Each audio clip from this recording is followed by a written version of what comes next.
It's now time for Remember When with Uncle John. John Guess, Ouachita County's resident storyteller and local historian.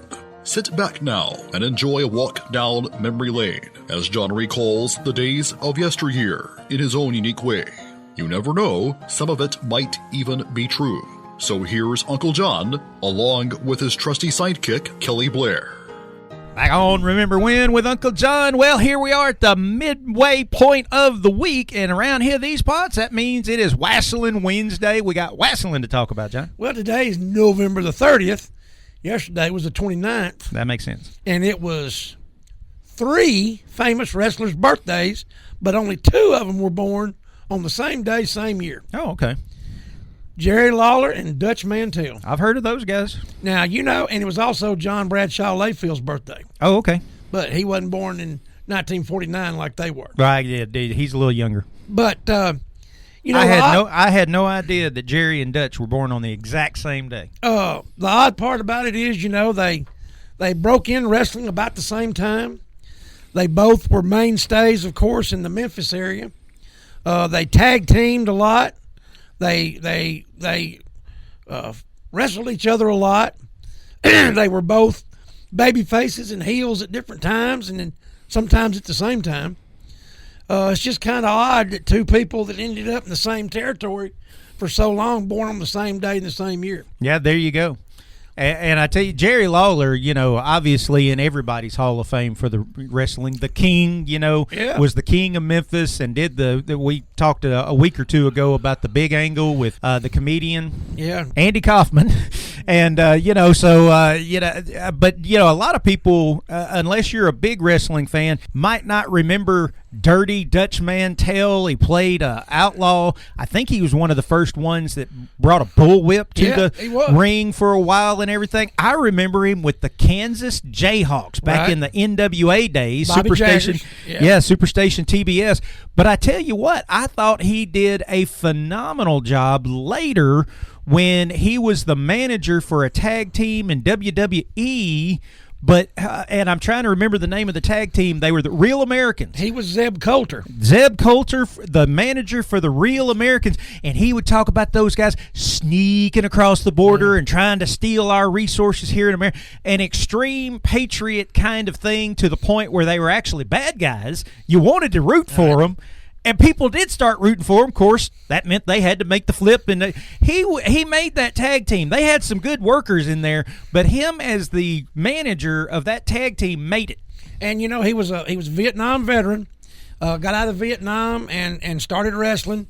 His real name is Wayne Keown. Oh, darn. And he was born in South Carolina. Of course, Jerry's from Memphis. Yes. Been in Memphis all his life. But you know, another odd part about it is Zeb Coulter was JBL's manager at one time. There you go. And they're both got the same birthday. But he's credited as being the first wrestler to bring a bullwhip to the ring. Hey. But he wrestled a lot in Puerto Rico and Japan, and he was there the night Bruiser Brody was there killed. the night Bruiser Brody was killed in 1988. But he has a podcast. I listen to him. I see interviews with him every night, you know, on YouTube. He's got a very keen insight to people and tells the truth. You know, some of it you don't want to hear, but he tells the truth about folks. But he's got some pretty stern opinions about, you know, the product these days, you know. Of course, Jerry Lawler, what can you say about Jerry Lawler that ain't done been said? Oh, you know? Yeah, exactly. I mean, the guy is just done it all, seen it all. You know, he came up with so many of the great angles in, you know, the Memphis territory. Just been there for a long, you know, both of them started early 70s, so they're both looking at 50 years in the business. Easy. You know? And I mean, it's of course, you know, we always talk about it. It's not that way anymore, but And Jerry Lawler may be to blame for that, because arguably the biggest, greatest angle ever, and again, we talked about this a couple of weeks, was with Andy Kaufman. Right. When they went completely overboard with the kayfabe and all that kind of stuff, and everybody believed it. Now, this man, his only 2 moves that he could do is a punch And he changes it up every once in a while. He pulls the strap down and does the punch, or he climbs up on the second rope and does the punch. And the pile driver, which was illegal in Memphis. Right. But he's not a technician or anything. But you're going to have a hard time finding anybody that could get over like Jerry Lawler or anything. Right. And that if that's not wrestling right there, I don't know what is. And that's what we're missing today. Exactly.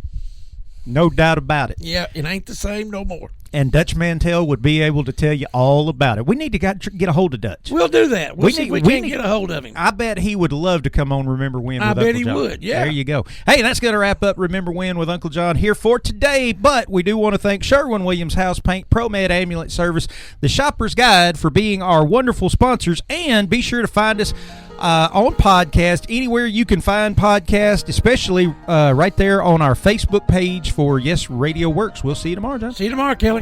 You've been listening to Remember When with Uncle John on Y95. This broadcast can be heard each weekday morning at 6:45 on South Arkansas's favorite station, Y95.